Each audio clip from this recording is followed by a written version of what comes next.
knee. 1, 2, 3. It's a cool Sunday in early July in Bell Block, New Plymouth. The Steel Thorns are preparing for an important team training session. Many of these fighters have driven from around the North Island to be here. This is one of their last chances to fight as a team before a national trial at the Armageddon Expo in Wellington.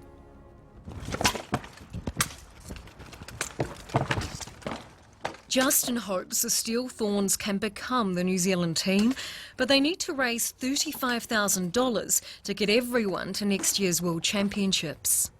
We need a solid core team that train every week, at least once a month, at least, meet in the same room before. Wasn't a bad fight. There were some issues I noticed. I did see a poleaxe doing that. Is this an escape from reality for you? You know what, it might be an escape from reality, but it's a hell of a lot better than taking drugs.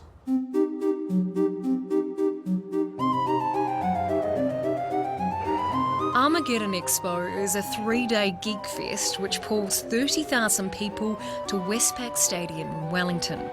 The Steel Thorns are looking to establish their dominance over other New Zealand fighters in national trials held at the event. Today there's going to be the boys from Tapahuri for the Battle of Nations HMB and Z group, and there's 4 fighters today who are going to face us, and we'll do some 3-on-3s, we'll do some 1v1s, bit of group stuff if we can. We've got to be a bit careful because we've got the crowds really close to the fence at this event.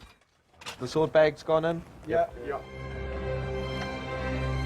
It's important they win today to establish the superiority of both Justin's armour and their fighting techniques.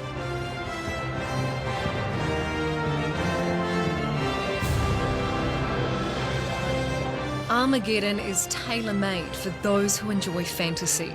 The Steel Thorns will be among like-minded people.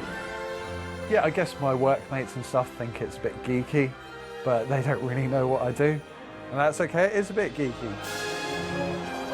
The success of fantasy television series and movies has also helped to take medieval combat more mainstream. Fighters from around the country are fundraising for next year's World Championships, but it's no sausage sizzle. Very good, well done mate, well done. So just take it easy, don't inject yourself too much because you've got more fights today. Just concentrate, grounding shots, side of the head, watch out for his line. You can do this, you've got it, okay, let's go. Sophie and Dave are fighting together in a 2v2 competition. Their biggest competitors are a former rugby player from the Hawke's Bay, Vaughan Allardyce, and one of New Zealand's longest practising fighters, Scotty Ingebrigtsen. I'd done this previously, I'd taken an injury, and so just a young student put a sword in my eye socket and just rendered me I couldn't see properly with my eye. The muscles wouldn't work, so I had to have surgery to put some titanium in my socket so my eye would move.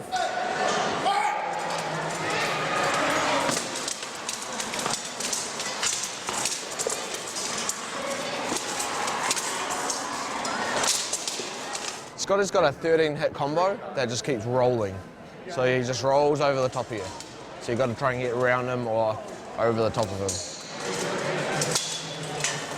They're both really intense fighters, they're both really up-close fighters, so again it's kind of put your head down and try and soldier through. Usually the battle plan lasts about the first 3 seconds, and then it's just try and survive till the end.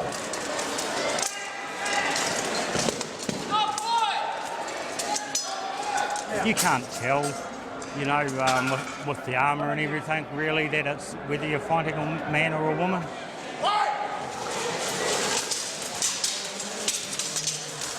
The New Zealand men that I fight, they don't get a choice. I'm going to hit you in the head. You can either take it or you can run away.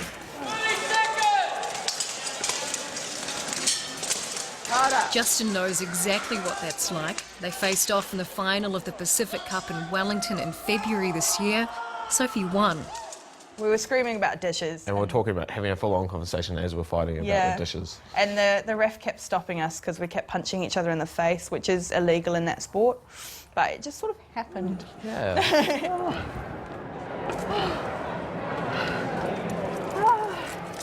Take the helmet, take the helmet, take the helmet. Helmet's taken.